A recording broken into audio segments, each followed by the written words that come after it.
सुप्रभात बच्चों।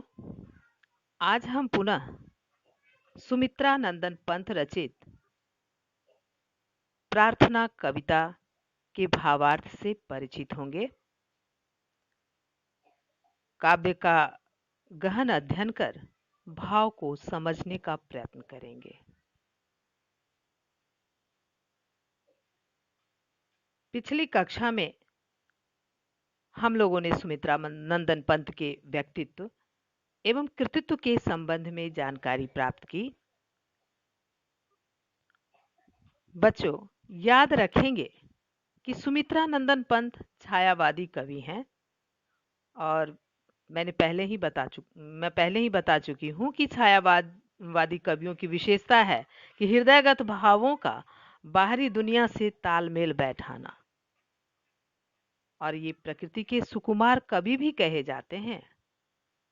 अर्थात काव्य के माध्यम से प्रकृति का को जीवंत बना देते हैं। चलिए हम काव्य को पढ़ें। मैं वह प्रकाश बन सकूं नाथ, मिल जाए जिसमें अखिल व्यक्ति, पाकर प्रभु तुमसे अमरदान, करके मानव का परित्राण, ला सकूं विश्व में एक बार, फिर से नव जीवन का बिहान। तो यहाँ पर कवि चिरकाल से, यानी जो हमेशा से सर्वदा से जो महान हैं, सत्य और सुंदर हैं, सत्य से परिपूर्ण हैं, सुंदर हैं, उस ईश्वर से मानव कल्याण, मानवता के कल्याण की प्रार्थना करते हैं। वो कवि कह रहे हैं कि मैं वह प्रकाश बन सकूं नाथ, मिल जाए जिसमें अखिल व्यक्ति। कवि ईश्वर से प्रार्थना करते हुए कह रहे हैं कि हे ईश्वर, मैं आपका सानिध्य पाकर, आपके प्रति आस्थावान होकर, आपकी आराधना कर मैं लोगों के लिए ज्ञान रूपी प्रकाश बन सकूं, जिससे मैं अखिल व्यक्ति माने संपूर्ण विश्व का कल्याण कर सकूं, यानी अपने ज्ञान के आलोक से संपूर्ण विश्व को आलोकित कर सकूं, ज्ञान के प्रकाश से लोगों में अज्ञानता को दूर कर सकूं, यानी लोगों के हृदय से अज्ञान रूपी अंधकार को मिटाकर ज्ञान रूपी आलोक से आलोकित कर सकूं। पाकर प्रभु तुमसे अमर दान, करके मानव का परित्राण, ला सकूं विश्व में एक बार, फिर से नवजीवन का अभियान। मतलब लोगों के हृदय से अज्ञान रूपी अंधकार को मिटाकर ज्ञान रूपी आलोक से आलोकित कर सकूं, यानी समाज से पाकर प्रभु तुमसे अमरदान, यानी हे प्रभु, आपके का सानिध्य पाकर, आपकी आराधना करके मैं अमरदान पा सकूं, जिससे मैं अमर होकर मैं समाज से भय, द्वेष और अंधकार को मिटाकर एक नए जीवन का संचार कर सकूं।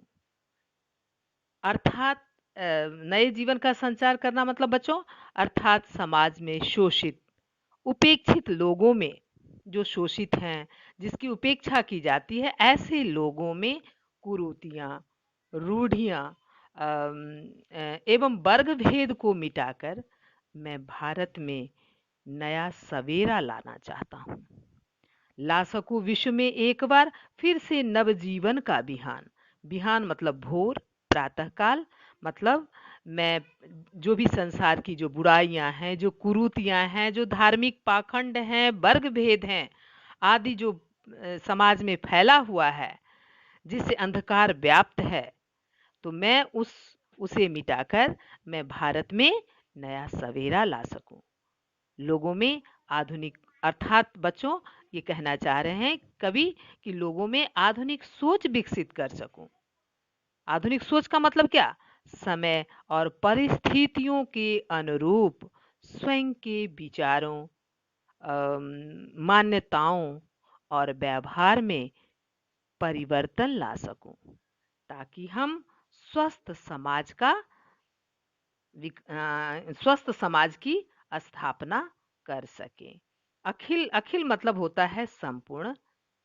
तो मिल जाए जिसमें अखिल व्यक्ति, मतलब यहाँ कवि कह रहे हैं कि मैं प्रकाशित होकर ज्ञान रूपी प्रकाश से, आभा से मैं संपूर्ण विश्व में ज्ञान फैला सकूं, लोगों की अज्ञानता को मिटा सकूं, और आपका सानिध्य पाकर, अमरदान पाकर मैं लोगों की रक्षा कर सकूं। परित्राण मतलब रक्षा कर सकूं, और विश्व में नया सवेरा ला सकूं, लोगों में नई सोच विकसित कर सकूं।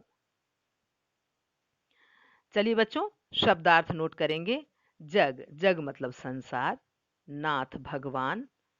संशय संदेह। अखिल संपूर्ण। विहान प्रातःकाल भोर। चिर सदा सर्वदा। हित भलाई। अंधभक्ति अंधविश्वास।